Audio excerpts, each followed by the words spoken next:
अस्सलामुअलैकुम वरहमतुल्लाह।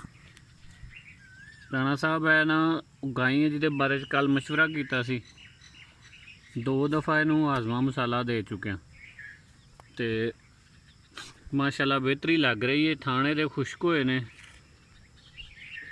जख्म भी वेंदे ओहदे बहाने दे उत्ते है वाला ते अज धार भी ने खलो के तकरीबन कढ़ाई है, ज़्यादा टप्पी नच्ची बेचारी नहीं।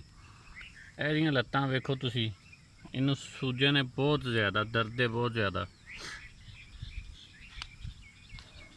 एहदा बहाना मुकम्मल। ये सजरी सूई गाई है, 22 दिन 23 दिन होए ने। बहुत वड्डा माशाल्लाह बहाना सी।